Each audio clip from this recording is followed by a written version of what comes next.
অহংকার ও তাকব্বুরি করার কারণে অভিশপ্ত বিতাড়িত হওয়ার পর শয়তানের ধ্যান জ্ঞান হয়ে যায় কিভাবে মানুষদেরকে সিরাতুল মুস্তাকিমের পথ থেকে দূরে সরিয়ে রাখা যায়, সিরাতুল মুস্তাকিমের পথ থেকে পথভ্রষ্ট করা যায়। এই ধ্যান জ্ঞান হয়ে পড়ে ইবলিসের। এই উদ্দেশ্যে ইবলিস সব সময় চাইতেন যে কিভাবে অধিকাংশ লোককে, বেশিরভাগ লোককে তার কাতারে নিয়ে আসা যায়। সে যখন জাহান্নামে তার ঠিকানা করে ফেলেছে, সে জাহান্নামে একা থাকবে না, সে জাহান্নামে অধিকাংশ মানুষদেরকে নিয়ে থাকবে। এবং যে পথে আল্লাহ সুবহানাহু ওয়া তাআলা মানুষদেরকে জান্নাতে রেখেছেন সিরাতুল মুস্তাকিম, সেই সিরাতুল মুস্তাকিমের পথে বসেই মানুষদেরকে ধোঁকা দিবে। মহান আল্লাহ বলেন সূরাতুল আরাফের 16 নম্বর আয়াতে আল্লাহ সুবহানাহু ওয়া তাআলা বলেছেন, ক্বালা ফাবিমা আগওয়াইতানি লাআকউদান্না লাহুম সিরাতাকাল মুস্তাকিম। শয়তান বলেছিল যে আপনি আমাকে লানত করলেন, অবশ্যই লাআকউদান্না লাহুম সিরাতাকাল মুস্তাকিম, আমি সিরাতুল মুস্তাকিমের পথে বসে এদেরকে ধোঁকা দিতে থাকবো। এদেরকে আমি সিরাতুল মুস্তাকিমের পথে বসেই আমি ধোঁকা দিতে থাকবো। সূরাতুল হিজরের 39 নম্বর আয়াতে আল্লাহ সুবহানাহু ওয়া তাআলা বলেন, ক্বালা রাব্বি বিমা আগওয়াইতানি লাউযায়্যিনান্না লাহুম ফিল আরদি ওয়া লাউগবিয়ান্নাহুম আজমাইন। সে বলেছিল ক্বালা রাব্বি, হে আমার প্রতিপালক। শয়তানও তার রবকে প্রতিপালক বলে ডাকছে, রব বলে ডাকছে। ক্বালা রাব্বি বিমা আগওয়াইতানি লাউযায়্যিনান্না লাহুম ফিল আরদি, যে আপনি আমাকে লানত প্রাপ্ত করলেন, লাউযায়্যিনান্না লাহুম ফিল আরদি, এই দুনিয়াটাকে আমি সুশোভিত করে তুলবো।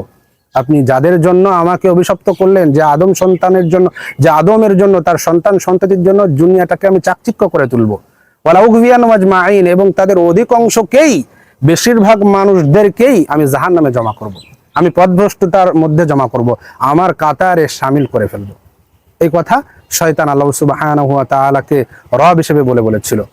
অন্য জায়গায় আমরা দেখি কোরআনুল কারীমের, শয়তান বলছে যে কিয়ামত পর্যন্ত আমাকে হায়াত দিলে আমি এদের অধিকাংশদেরকেই, অল্প সংখ্যক লোক ছাড়া সকলকেই আমি পথভ্রষ্ট করব। সূরাতুল বনী ইসরাঈলের 62 নম্বর আয়াতে আল্লাহ সুবহানাহু ওয়া তাআলা বলেন, ক্বালা আরাআইতাকা হাযাল্লাযী কাররামতা আলাইয়া লাইন আখখারতানি ইলা ইয়াউমিল কিয়ামাতি লাআহতানিকান্না যুররিয়াতাহু ইল্লা কলিলা। শয়তান বলল, ক্বালা আরাআইতাকা, দেখুন হে আল্লাহ, আপনি যে আদম সন্তানকে আমার চেয়ে বেশি সম্মানিত করলেন, লাইন আখখারতানি ইলা ইয়াউমিল কিয়ামাতি, আমাকে যদি কিয়ামত পর্যন্ত আপনি হায়াত দেন, লাআহতানিকান্না যুররিয়াতাহু ইল্লা কলিলা, অল্প সংখ্যক লোক ব্যতীত আমি সকলকেই পথভ্রষ্ট করব। এই কথা শয়তান আল্লাহ সুবহানাহু ওয়া তাআলার সামনে বলেছিল। আর শয়তানের এই এজেন্ডা বাস্তবায়ন করার জন্য এই শয়তান রূপ, মানুষ রূপী কিছু শয়তানও আছে। কিছু মানুষ শয়তানের এজেন্ডা বাস্তবায়ন করার জন্য বদ্ধপরিকর। তাদের যৌন আকাঙ্ক্ষা থাকে বিকৃত, তারা অপবিত্র, পবিত্রতা পছন্দ করে না। তারা যখন দেখে মুসলিম যুবক যুবতীরা পবিত্র জীবন যাপন করছে, তারা ইসলামিক জীবন যাপন করছে, রসুলের সুন্নাহ অনুযায়ী, আদর্শ অনুযায়ী জীবন যাপন করছে, তখন তাদের এটা ভালো লাগে না। তারা সব সময় চায় কিভাবে এই মুসলিম যুবক যুবতীদের পবিত্র জীবনটাকে অপবিত্র করা যায়। এই ধরনের কিছু মানুষের কথা কোরআনুল কারীমে আল্লাহ সুবহানাহু ওয়া তাআলা আমাদেরকে বলেছেন। যখন লূত আলাইহিস সালাম তার অনুসারীরা তার কওমের এই সমকামিতাকে বিরুদ্ধাচরণ করেছিল এবং এটাকে অপবিত্র বলেছিল, তখন তার কওমের লোকেরা বলেছিল, আখরিজুহুম মিন ক্বরিয়াতিকুম ইন্নাহুম উনাসুন ইয়াতাতাহহারুন, আখরিজুহুম, তাদেরকে বের করে দাও তোমাদের এই জনপদ থেকে, কারণ তারা অতি পবিত্র হতে চায়। তার মানে অপবিত্ররা সব সময় পবিত্রদেরকে ঘৃণা করে। তারা সব সময় চায় যে যেভাবে আমরা অপবিত্র, তারাও যেন অপবিত্র হয়ে যায়। তারা যেভাবে যৌন আকাঙ্ক্ষা, যৌন বিকৃত, যৌন একটা লালসার ভিতরে থাকে, মানুষদেরকে এই ফাহিশা কাজের ভিতর থেকেই তারা শয়তানের পথে ডাকতে থাকে। আল্লাহ সুবহানাহু ওয়া তাআলা সিরাতুল মুস্তাকিমের পথ থেকে দূরে সরিয়ে দিতে চায়। আর এই ধরনের মানুষগুলো এখনো বিদ্যমান, যারা শয়তানের রাস্তায় মানুষদেরকে ডাকে। তারা অপবিত্র, তারা সকলকেই অপবিত্র করতে চায়। তারা মানুষদেরকে যৌন বিকৃতি, যৌন আকাঙ্ক্ষার দিকে তাড়িত করতে চায়। এই জন্য তারা গান, বাদ্য বাজনা, পর্নোগ্রাফির সম্ভার নিয়ে হাজির হয়। মিডিয়ার মাধ্যমে তারা নাটক, সিনেমা, গানের মাধ্যমে এই নারী পুরুষের প্রেম ভালোবাসা প্রমোট করে, যেটা মানুষদেরকে জিনার দিকে নিয়ে যায়। যে প্রেম ভালোবাসার কথা তারা বলে, যে পবিত্র ভালোবাসার কথা তারা বলে, এটাকে আল্লাহ সুবহানাহু ওয়া তাআলা কুরআনুল কারীমে জিনা বলেছেন। সেই জিনার দিকে মানুষদেরকে ডাকে। এই জিনার দিকে ডাকতে ডাকতে তাদের যে খাহেসাত থাকে, এই খাহেসাতটা সম্পূর্ণ প্রমোট করে দেয়, উন্মুক্ত করে দেয়, যে এই যে তোমাদের কাছে পর্ণ রয়েছে, তোমরা চাইলে তোমাদের যৌন বিকৃতি করতে পারো, তোমাদের যৌন আকাঙ্ক্ষা লালসা করতে পারো। এইভাবে করে মুসলিম যুবক যুবতীদেরকে তাদের প্রবৃত্তি জাগ্রত করে, প্রবৃত্তি জাগ্রত করে তাদেরকে দিয়ে আল্লাহ সুবহানাহু ওয়া তাআলা সীমা লঙ্ঘন করায়। মহান আল্লাহ সূরাতুন নিসা 27 নম্বর আয়াতে এই শ্রেণীর লোকদের কথা বলেছেন।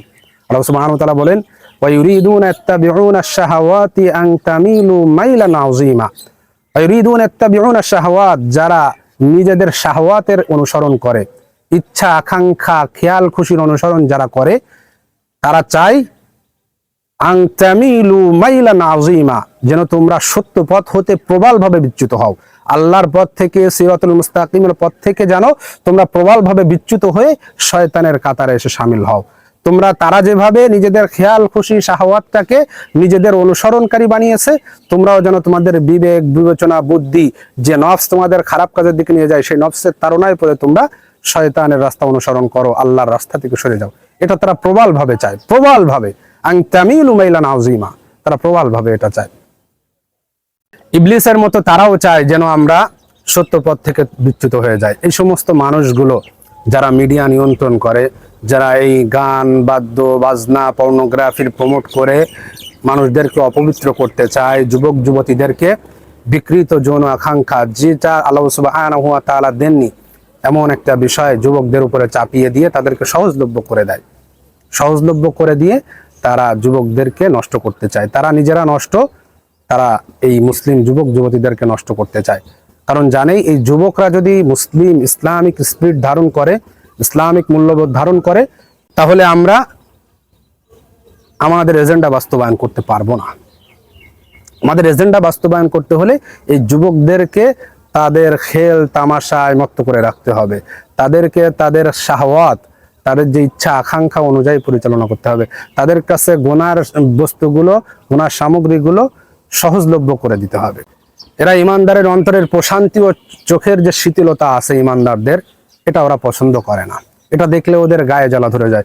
তখন তারা এই সমস্ত যুবক যুবতী যারা খাহেসাতটাকে মেনে নেয়, নিজেদের খেয়াল খুশি অনুযায়ী চলে, তাদেরকে বলে মৃত্যুর পরে কি আছে তুমি কি এটা জানো, দেখেছো কখনো কবরের আযাব কি সত্য, পরকালে যে হিসাব কিতাব হবে এটা কি সত্য। এইভাবে তাদেরকে বিষিয়ে তোলে, সন্দিহান করে তোলে।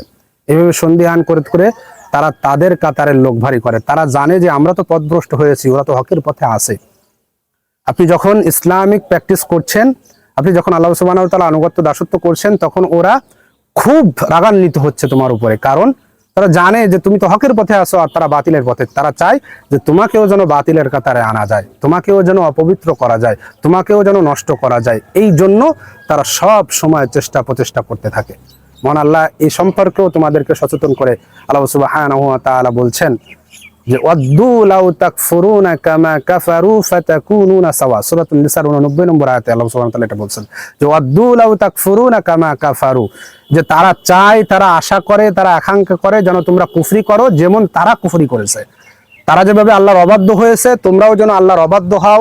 তারা যেভাবে আল্লাহ সুবহানাহু ওয়া তাআলার সাথে তাকাব্বুরি করেছে, অহংকার করেছে, আল্লাহকে রব হিসেবে মেনে নেয়নি, আল্লাহ সুবহানাহু ওয়া তাআলা দ্বীনটাকে পছন্দ করে না, তোমরাও যেন এইভাবে দ্বীনের বিরুদ্ধাচরণ করো, আল্লাহর বিরুদ্ধাচরণ করো, এটা চায়।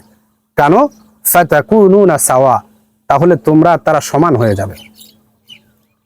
তারা যে আল্লাহ সুবহানাহু ওয়া তাআলা অবাধ্যাচরণ করে জাহান্নামে তাদের ঠিকানা করে নিয়েছে, তারাও চায় যে আমরা সমান হয়ে আমরা যেন জাহান্নামে যাই। আর শয়তান ওই যে আল্লাহর সামনে বলেছিল যে কিয়ামত পর্যন্ত আমাকে সময় দিলে আমি অল্প সংখ্যক লোক ব্যতীত সকলকেই আমি পথভ্রষ্ট করে ছাড়বো। ভাইরা আমার, এই যে মিডিয়া গান বাদ্য বাজনা জেনা ব্যভিচার যে ভালোবাসা প্রমোট করে, ভালোবাসা প্রমোট করে তোমাকে অপবিত্র করতে চায়। হে ভাই, হে বোন, তোমাকে অপবিত্র করতে চায়, তোমাকে তাদের কাতারে নিয়ে যেতে চায়, শয়তানের পদাঙ্ক অনুসরণ করাতে চায়। খেয়াল খুশি, তুমি যখন আল্লাহ সুবহানাহু ওয়া তাআলার গোলামি করবে না, তখন খেয়াল খুশির গোলামি তুমি করছো। আর এই খেয়াল খুশি কখনো ভালো পথে নিয়ে দিয়ে যায় না। নিজের বিবেক বিবেচনা বুদ্ধি সবসময় ভালো পথে নিয়ে যায় না। কারণ আল্লাহ রাসূল সাল্লাল্লাহু আলাইহি ওয়াসাল্লামের মাধ্যমে আমরা জানতে পেরেছি যে নফসটা সবসময় খারাপ কাজের নির্দেশ দেয়। ইউসুফ আলাইহিস সালাম এই কথা বলেছিলেন কোরআনুল কারীমের সূরাতুল ইউসুফের মধ্যে আছে, ইন্নান নাফসা লাআম্মারাতুম বিসসু, যে নিশ্চয়ই নফস খারাপ কাজের দিক নির্দেশনা করে, সব সময় খারাপ কাজ। আর তুমি এই নফস অনুযায়ী যদি পরিচালিত হও, খারাপ কাজের দিকে যাবে আর ওদের এজেন্ডা বাস্তবায়ন হয়ে যাবে। ওরা সব সময় তোমাকে অপবিত্র করতে চাচ্ছে, তোমাকে পথভ্রষ্ট করতে চাচ্ছে, তোমাকে সত্য থেকে ভুলিয়ে রাখতে চাচ্ছে, মিথ্যা বাতিলের পথে তোমাকে পরিচালিত করতে চাচ্ছে। এবং এটা সে করতে চাচ্ছে তোমার উপরে অহংকার করে, তোমার পিতার উপরে অহংকার করেই এটা সে করতে চাচ্ছে। তোমার পিতাকে সে সম্মান করেছিল না, তাহলে তোমাকে সে সম্মান করবে কিভাবে? তুমি আমাকে বলো। যে তোমার পিতাকে সম্মান করে না, সে তোমাকে যে সম্মান করবে, এটা কি করে তুমি ভাবো? সে তোমাকে অপমানিত করতে চায়, লাঞ্ছিত করতে চায়, চূড়ান্ত ভাবে তোমাকে সত্যের পথ থেকে সরিয়ে দিতে চায়। এজন্য ভাইরা আমার, শয়তানের পদাঙ্ক অনুসরণ করেন না, শয়তানের খপ্পরে পড়েন না। যে কাজগুলো আল্লাহর রাস্তা থেকে বিচ্যুত করে নিয়ে যাচ্ছে, সেটাই শয়তানের রাস্তা। সিরাতুল মুস্তাকিমের রাস্তা একটাই, আর এই সিরাতুল মুস্তাকিমের বাইরে যত রাস্তা আছে, সকল রাস্তাই হচ্ছে শয়তানের পথ, মতের রাস্তা। এর জন্য তোমাকে যদি পবিত্র থাকতে হয়, হকের পক্ষে থাকতে হয়, হকের পথ অবলম্বন করে একটা প্রশান্তির জীবন যাপন করতে হয়, তাহলে সিরাতুল মুস্তাকিমের পথেই থাকতে হবে। আল্লাহ সুবহানাহু ওয়া তাআলা আমাদেরকে সিরাতুল মুস্তাকিমের পথে অটল থাকার তৌফিক দান করুক। আল্লাহুম্মা আমিন।